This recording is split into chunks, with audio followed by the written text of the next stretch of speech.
오늘 말씀의 제목은 하나님의 마음에 합한 지도자라는 제목으로 함께 은혜를 누리려고 합니다. 오늘 이 밤에 부족한 종의 입술을 통해 주시는 하나님의 음성과 결단이 여러분에게 있으시기를 간절히 축복합니다. 지금 우리 좋은 교회는 다들 아시다시피 아주 중요한 시기를 맞이하고 있습니다. 제3대 담임 목사님 청빙을 위해서 온 교회와 또 성도들이 함께 기도하며 주님께서 이루실 놀라운 역사를 기대하고 사모하고 있습니다. 교회의 모든 영적인 리더십과 또 치리를 담당하실 담임 목사님을 청빙하는 과정은 아무리 이야기를 해도 지나치지 않을 만큼 굉장히 중요합니다. 비단 이것은 우리 좋은 교회 또는 한국 교회뿐만 아니라 세계 어느 교회에 가서도 담임 목사님을 청빙하는 문제는 굉장히 중요하고 심사숙고해야 되는 이야기입니다.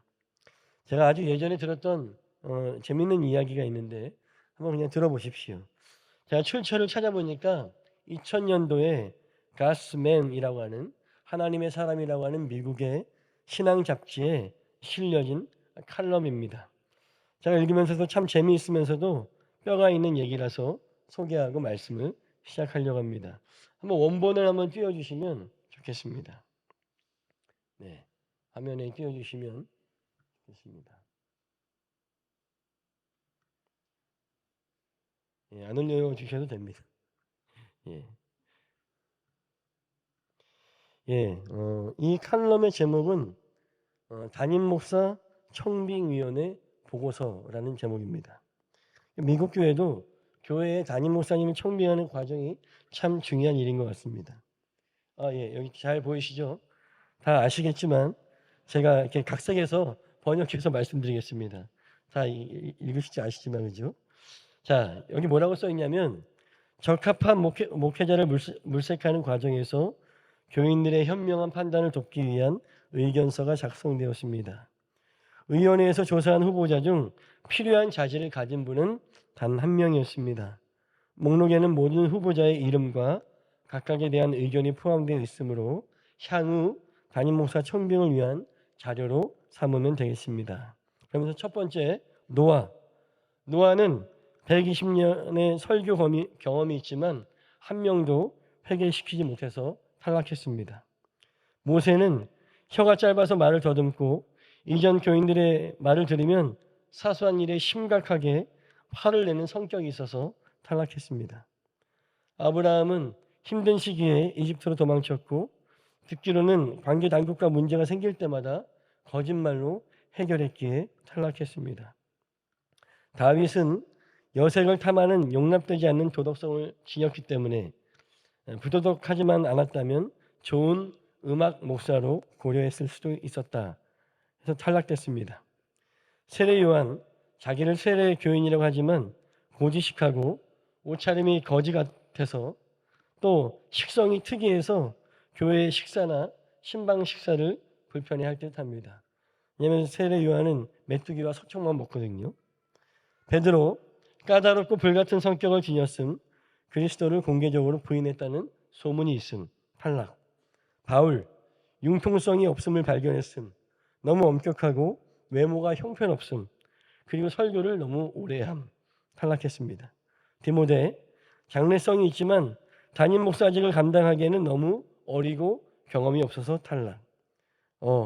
예수님도 면접을 봤는데요. 설교를 통해 교인들에게 상처를 주는 경향이 있으며 특히 성경학자나 교단의 임원들에게 더욱더 심합니다. 너무 논쟁적이며 날카로운 질문으로 청빙위원회를 불쾌하기까지 해서 탈락. 마지막 가룟 유다 매우 유능하고 협조적이고 세상 돌아가는 일과 경제를 잘 알고 가난한 자들에게 향유와 같은 것을 팔아 나누어주는 선한 일에 관심을 가지고 있고 옷차림이 세련되신 분으로 판단됩니다. 따라서 공석적인 담임 목사직을 맡아주실 분을 물색해왔던 청빙위원회 모두는 가룟 유다 이분이 바로 그분이라는 데 동의하고 있습니다. 이상 청빙위원회의 보고를 마칩니다. 이런 내용입니다. 재밌죠? 예수님도 탈락했습니다. 설교할 때 상처를 너무 많이 준대요. 이렇게 미국의 어느 교회 담임 목사 청빙위원회는 이 핑계 저 핑계 대면서 성경의 위대한 인물들을 다 떨어뜨리고 결국 예수님까지 떨어뜨려 놓고 낙점한 사람이 예수님을 배신한 교회 공적이었던 가룟 유다였습니다. 요새 말로 웃픈 이야기죠. 웃기는 이야기인데 그 안에 뼈가 있어요. 요새 젊은이들 표현에는 이걸 가지고 뼈 때리는 말이다 라고 얘기합니다. 이 이야기가 말하고자 하는 것은 우리가 사람을 이해하고 판단할 때 그 내면과 내력, 마음과 중심을 이해하려고 하기보다는 눈에 보이는 겉모습으로만 판단하려는 경향이 있음을 말하고 있는 것이죠. 그렇게 이 미국의 어느 교회의 담임 목사 청빙위원회는 이 핑계에 첫 핑계대면서 예수님을 떨어뜨리고 가룟 유다를 뽑았습니다. 제가 오늘 이 이야기를 왜 하냐면요, 지금 오늘 본문에 이스라엘 상황과 많이 유사한 부분이 있기 때문에 그렇습니다.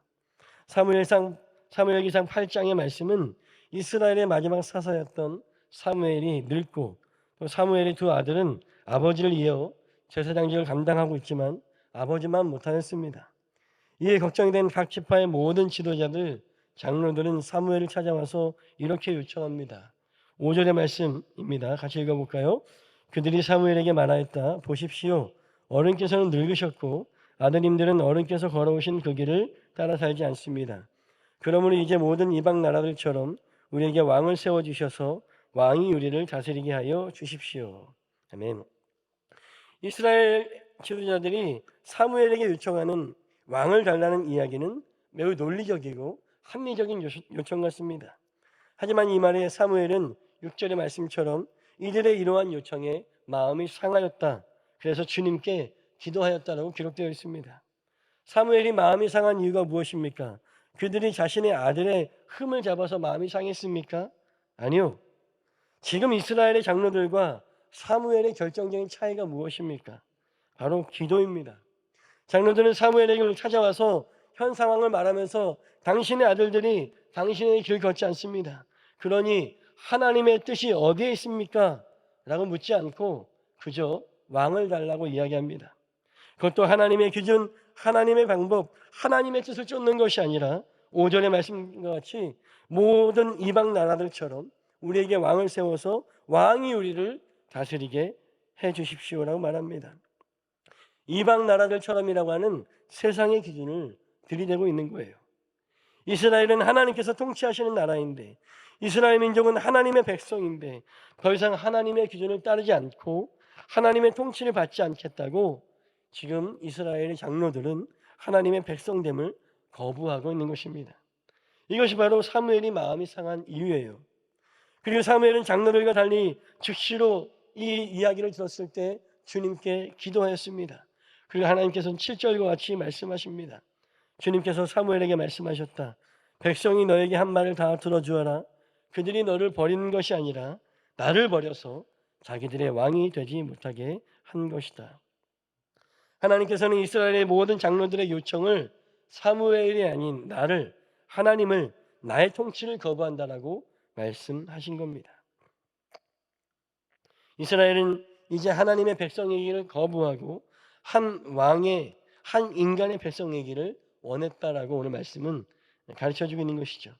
그래서 뽑은 사울 왕은 어떤 사람이었습니까? 사무엘상 9장 2절 말씀에 보니까 그에게는 사울이라고 하는 아들이 있었는데 잘생긴 젊은이였다. 이스라엘 사람들 가운데 그보다 더 잘생긴 사람이 없었고 키도 보통 사람들보다 어깨 위만큼은 더 컸다라고 말하고 있습니다. 외모가 출중하였어요. 모든 이스라엘 사람보다 키가 머리 하나가 더 있었고 잘생겼고 호감형이었습니다. 아마 제 생각에는 목소리도 우렁차고 힘이 있으면서 다정하지 않았을까 상상해 봅니다. 이 사울은 이스라엘 사람들이 보기에 너무나 완벽한 왕입니다. 어디에 내놓아도 모든 이방 나라의 왕과 비교해도 정말 자랑할 만한 그런 왕이 될 감이었습니다.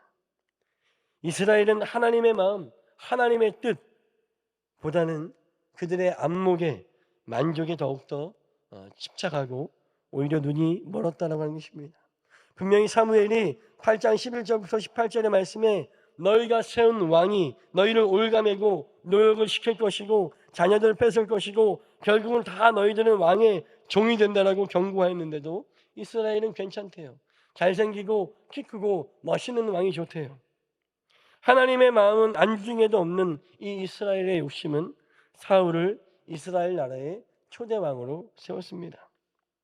하지만 후대의 성경학자들이 사울 왕을 평가하기에 뭐라고 얘기하냐면 사울 왕은 하나님께 무심이었다라고 얘기합니다. 무심이 무엇입니까? 마음이 없다라고 하는 거예요. 이미 우리가 잘 알다시피 사울은 하나님의 마음에는 전혀 관심이 없었습니다. 오직 백성의 인기에 연연하는 왕이었고 그의 최후는 아시다시피 비참하게 마무리되었습니다. 사울 왕은 하나님의 마음에 합한 지도자가 아니었고 사람 마음에 만족스러운 지도자였죠.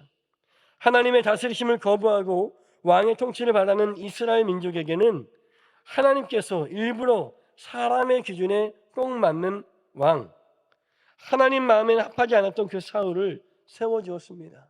외모는 출중하였으나 하나님 마음에는 하나님의 뜻을 헤아리는 데는 관심이 없었던 사울을 세우시고 그 결과를 이스라엘 백성들의 삶으로 체험하게 하셨다라고 하는 것입니다. 여기 이스라엘의 지도를 보면 그것이 아주 확연합니다. 지도를 보시면 하나님께서 사사를 세우셔서 12지파를 다스릴 때의 영토와 왼쪽에 있는 것이 그 영토죠. 사울이 왕이 되어서 다스린 영토 오른쪽 그림에 저 진한 주황색의 그림을 보십시오. 사울은 이스라엘을 통일시키지도 못했고 오히려 분열케 하였습니다. 그렇게 이방 나라들 같은 왕의 통치를 바랬던 이스라엘은 오히려 사람을 사울을 왕으로 삼음을 통하여서 이스라엘은 쪼그라들었고 오히려 이전보다 더 분열과 분쟁, 전쟁은 그치지 않았다라고 하는 것입니다. 그런데 오늘 말씀의 주 본문인 사무엘기상 16장 말씀에는 반대로 하나님께서 이스라엘의 두 번째 왕인 다윗을 선택하시고 기름 붓는 이야기가 나옵니다. 사무엘기상 16장 1절의 말씀을 제가 한번 읽어보겠습니다. 주님께서 사무엘에게 말씀하셨다. 사울이 다시는 이스라엘을 다스리지 못하도록 내가 이미 그를 버렸는데 너는 언제까지 사울 때문에 괴로워할 것이냐. 너는 어서 뿔병에 기름을 채워가지고 길을 떠나 베들레헴 사람 이새에게로 가거라. 내가 이미 그의 아들 가운데서 왕이 될 사람을 한 명 골라 놓았다. 아멘. 하나님께서는 1절 말씀에 하나님 마음에 합하지 않은 사울은 이미 버리셨다라고 말씀합니다. 그는 더 이상 이스라엘을 다스리지 못하는 왕입니다. 하지만 사울은 이후로도 한동안 이스라엘의 왕이었어요. 얼마나 비참합니까? 왕이지만 다스리지 못하는 왕입니다. 이스라엘은 자신들이 요청해서 인간적인 기준으로 왕을 세웠지만 더 이상 사울의 다스림을 받기 원하지 않았습니다. 그러니 나라가 엉망이 되고 나라가 쪼그러들지요. 하나님께서는 사울에게 내 마음에 합한 왕이 될 사람을 정했으니 사무엘에게 내 마음에 합한 왕이 될 사람 정했으니 이제 너는 뿔병에 기름을 채워 베들레헴 사람 이새에게 가라. 그 아들 중에 한 명에게 기름을 부으라고 이제 명령하시는 거예요. 그래서 이제 사무엘이 이새를 찾아가서 이새의 아들 7명이 도열하여서 사무엘 앞에 섰는데 사무엘도 그 보기가 너무 늠름하고 좋았습니다. 사무엘도 자칫하면 또 하나님 앞에서 하나님을 성령님을 앞서는 실수를 할 뻔합니다. 사무엘기상 16장 6절 말씀 그들이 왔을 때에 사무엘은 엘리압을 보고 속으로 주님께서 기름 부어 세우시려는 사람이 정말 주님 앞에 나와 섰구나 하고 생각하였다. 사무엘이 방심했어요. 주님께서 나를 이새에게까지 보냈으니 이 중에 왕이 될 사람이 있겠구나. 내가 보니까 엘리압이 잘생기고 늠름하고 왕 같다. 그러나 하나님께서는 사무엘에게 아주 정확하게 다시 가르쳐 말씀하십니다. 7절의 말씀을 다 함께 읽어보겠습니다. 7절 그러나 시작. 그러나 주님께서는 사무엘에게 이르셨다. 너는 그의 준수한 겉모습과 큰 키만을 보아서는 안 된다. 그는 내가 세운 사람이 아니다.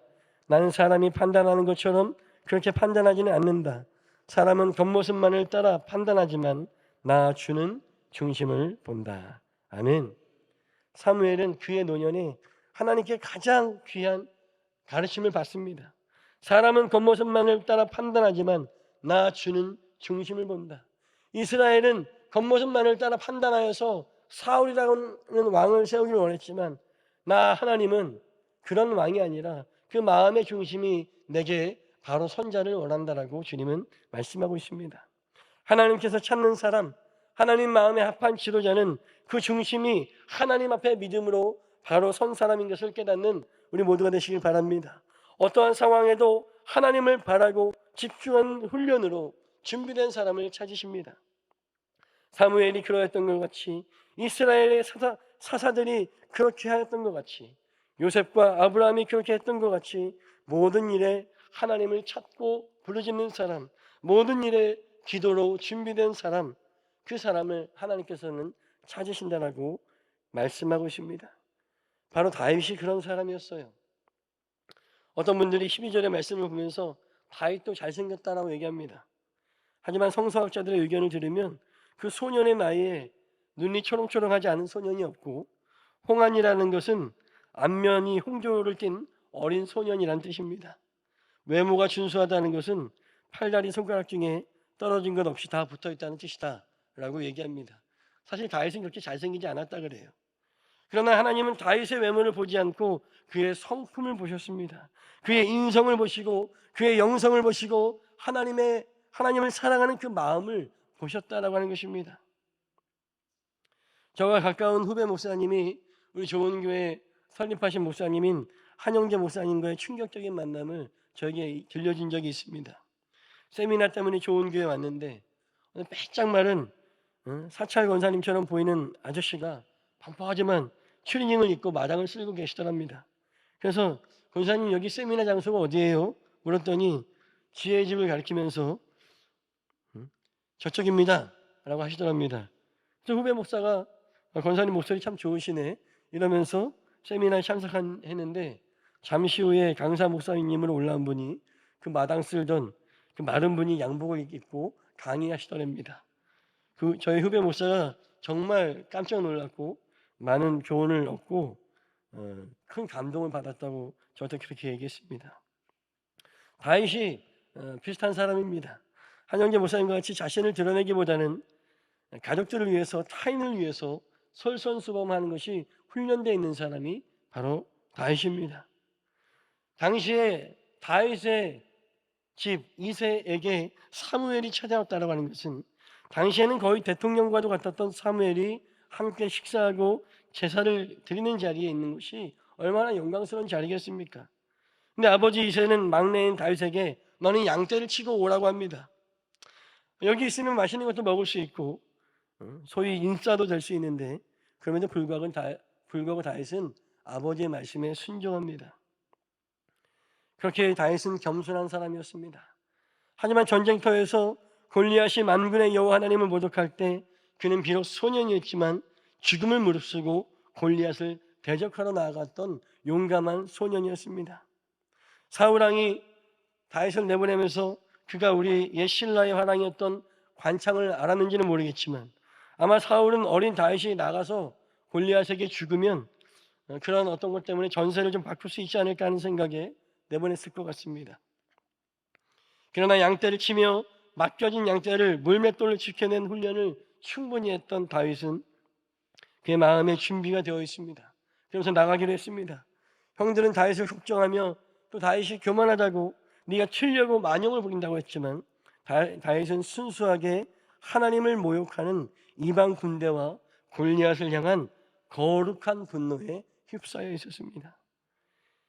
이 일에 만군의 여호와 하나님께서 나와 함께 하시니 내가 나아가서 이길 것이다라고 하는 믿음의 확신이 있었고 도전하였고, 다윗은 누구도 상상하지 못한 승리를 거두었다라고 하는 거예요. 여러분, 이 일은 결코 다윗의 어떤 능력, 다윗의 어떤 재간이 아닙니다. 모든 이스라엘과 이방 족속 앞에 하나님께서는 어린 다윗이 골리앗을 쓰러뜨리는 일을 통해서 하나님의 살아계심을 보여주고 계신 것입니다. 이렇게 다윗은 사람을 중심을 보시는 하나님 앞에 준비된 사람이었고, 하나님 마음에 합하여 하나님께서 쓰시고자 하는 사람이 바로 다윗이었습니다. 다윗은 성격대로 움직이는 다혈질의 사람이 아니에요. 다윗은 하나님의 뜻을 구하며 오래 참고 기다리는 하나님의 마음을 찾는 참된 왕이었습니다. 그런 다윗이 소년의 때에 왕으로 기름 부음을 받았지만 정작 그가 유대의 왕이 된 것은 언제입니까? 그의 나이 30세에 헤브론에서 남유다의 왕이 되었고 7년을 더 다스리고 난 뒤에야 37세가 되어서야 통일 이스라엘의 왕이 되어서 40년을 다스렸다라고 하는 것입니다. 이 다윗이 왕이 되는 과정은 사울과는 차이가 있습니다. 사울은 번갯불에 콩 구워 먹듯이 왕이 되었고 하나님께 아무런 기대와 소망이 없던 무심한 사울은 순식간에 하나님의 영이 떠나고 왕의 구실을 할 수 없게 되었으나 다윗은 충분히 준비되었고 그는 이스라엘의 왕 중에 가장 오래 이스라엘 통치한 왕이 되었고 다윗이 통치하던 시기에 이스라엘의 영토는 역사상 가장 넓은 영토를 가지게 되었다고 하는 것입니다. 사랑하는 여러분, 하나님은 이렇게 준비된 사람, 준비하는 사람을 찾으시는 줄로 믿으시기 바랍니다. 한영재 목사님께서 임종을 얼마 안 남기시고 제2대 목사님이었던 김종훈 목사님께 이렇게 말씀하셨다고 합니다. 김종훈 담임 목사님이 항상 이런 얘기를 하셨어요. 한영재 목사님이 이렇게 말씀하셨다. 김 목사, 좋은 교회는 큰 배야. 큰 배는 한 번에 방향을 바꾸려고 하면 넘어지고 부셔져.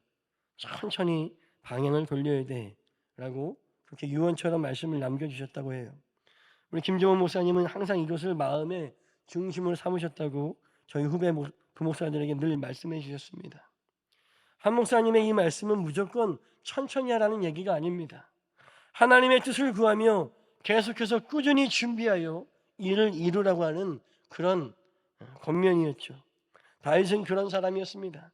자신이 형을 제치고 기름 부음을 받았음에도 그는 교만하지 않고 유다를 통치하기 위해 이스라엘을 통일시키기 위해 오래 참고 인내하고 준비하였고 그래서 이스라엘 왕 중에 가장 오랫동안 통치한 이스라엘의 가장 강력한 시대를 이끈 왕의 한 사람이 되었다라고 하는 것입니다. 사랑하는 여러분, 이것이 바로 하나님이 다스리는 나라, 하나님의 뜻을 구하며 하나님 마음에 합한 왕을 통해서 이루시는 하나님의 놀라운 역사라고 하는 것을 깨닫는 우리 모두가 되시길 간절히 소원합니다. 사랑하는 좋은교회 성도 여러분, 지금 우리가 구해야 될, 우리가 모셔야 될 제3대 목사님은 어떤 분을 모셔야 되겠습니까? 사울과 같은 분입니까? 아니면 다윗과 같은 분입니까? 우리가 구해야 될, 우리가 모셔야 될 분은 세상 기준에 잘 맞고 사람의 기준에 다른 교회에 비교해서 꿀리지 않는 그런 분을 모셔야 되는 것이 아니라 하나님의 마음을 구하시는 분, 하나님의 마음에 합한 분, 하나님께서 그 중심을 보시고 좋은 교회를 향하여 놀라운 복의 문을 활짝 열어주실 그런 목사님, 그리스도 예수의 심장을 갖고 눈물이 핏방울 되도록, 땀이 핏방울이 되도록 무릎으로 애통하며 아파하며 좋은 교회와 성도들 위해서 부르짖고 기도할 목사님을 모셔야 할 줄로 믿습니다. 할렐루야, 주님의 영광을 찬양합니다. 바로 그런 다윗과 같은 목사님을 하나님께서 우리 좋은 교회에 보내주실 줄로 믿어 의심치 않습니다. 저는 이제 마지막 한 가지만 당부드리고 말씀을 마치려고 합니다. 사실 제가 지금까지 드렸던 말씀 너무나 잘 아는 말씀들이잖아요. 특별한 말씀이 아니라 사울과 다윗의 이야기 너무 잘 아는 말씀입니다.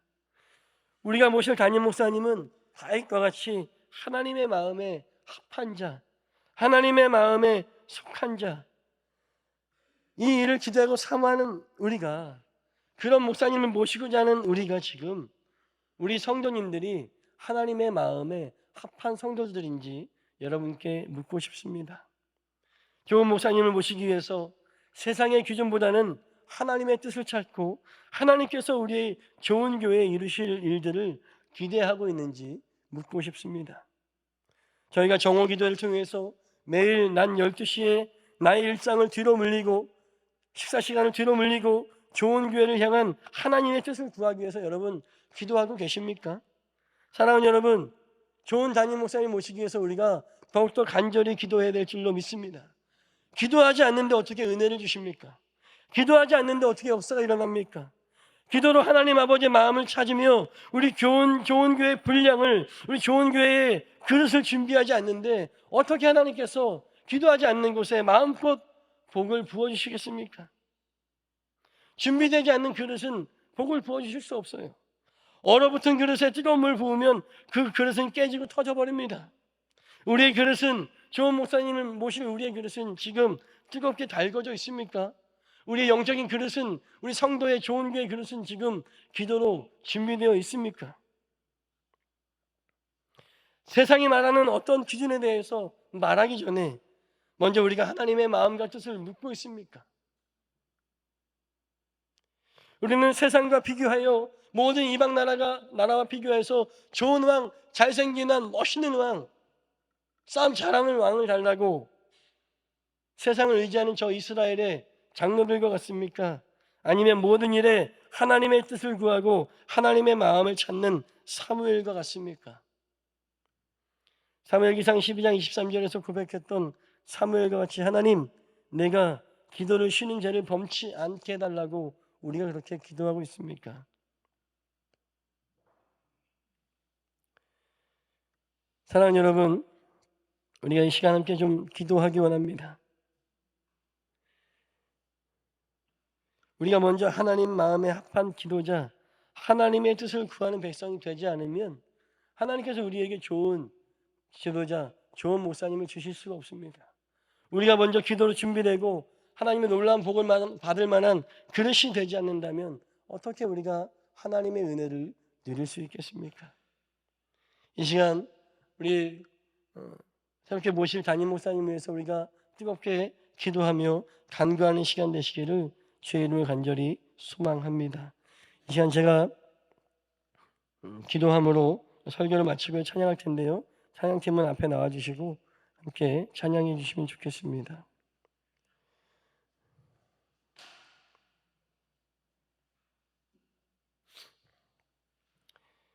이 시간 이렇게 기도했으면 좋겠습니다. 제가 우리 좋은 교회 담임 목사 청빙을 위한 기도문으로 우리 기도하고 설교를 마치려고 합니다. 우리 여러분들도 함께 자막을 보시고 우리 정오 기도하는 것처럼 함께 마음을 담아서 함께 기도했으면 좋겠습니다. 우리 함께 기도하겠습니다. 좋은 교회를 사랑하시고 위대한 계획을 갖고 계신 하나님을 신뢰하고 찬양과 경배를 드립니다. 38년 동안 좋은 교회를 지켜주셔서 지금까지 청주 지역을 향한 귀한 예배 사역과 구령의 사역을 귀하게 감당하게 하신 것을 감사드립니다. 이제 좋은 교회가 제3대 담임 목사 청빙을 위해서 기도하며 더 큰 하나님의 비전을 바라봅니다. 예수님을 닮은 영성으로 은혜와 진리를 선포하고 하나님의 사랑으로 성도들을 살피는 목회적 능력이 탁월한 목회자를 이미 준비하셨을 줄로 믿습니다. 주여, 간구하오니 우리 좋은 교회의 믿음과 기도를 들어 응답하여 주시옵소서. 목사이기 전에 하나님 마음 담고 예수님 성품 닮은 목회자, 담임 목사로서 성도들의 마음을 헤아리고 영혼을 사랑하는 목회자, 인격적으로 성숙하여 모두를 포용할 수 있는 목회자를 보내주시옵소서. 한 영은 한 영과의 대화와 나눔, 소통을 중요시하고 모든 성도가 영적 어버이로 따를 수 있는 목회자, 말씀과 삼위 일치하며 기도의 삶으로 하나님 살아계심을 증명하는 목회자를 보내주시옵소서. 좋은 교회를 이끌어 나가는 영적인 지도자로서 성령이 충만하고 영적 리더십을 지닌 목회자, 마음 중심에 항상 주님을 모시며 동행하며 삶을 사는 목회자, 선교와 구제에 뜨거운 마음을 지닌 목회자를 보내주시옵소서. 성경적 신앙관으로 말씀을 전하는 목회자, 설교의 은혜가 넘치며 말씀 중심의 목회라는 목회자, 권능 있는 설교와 복음을 향한 순수한 열정으로 사람들의 삶을 변화시킨 일에 전념하는 목회자를 보내주시옵소서. 좋은 교회를 이끌어 나가는 목회자로서 전통을 존중하고 새로운 변화를 두려워하지 않는 목회자, 좋은 교회 100년을 준비하는 비전과 다음 세대를 위한 비전을 가진 목회자, 새로운 시대의 새로운 마음과 솔선수범하는 헌신적인 목회로 교회를 이끌어갈 수 있는 목회자, 독선적이기보다는 성도와 함께 동역하며 합력하여 선을 이루고 하나님의 영광을 드러내는 목회자를 보내주시옵소서. 좋은 교회를 통해 이 청주 지역과 나아가 대한민국과 세계 열방을 돌아오게 하실 우리를 구원하시고 다스리시는 우리 주 예수 그리스도의 이름으로 간절히 기도드립니다. 아멘.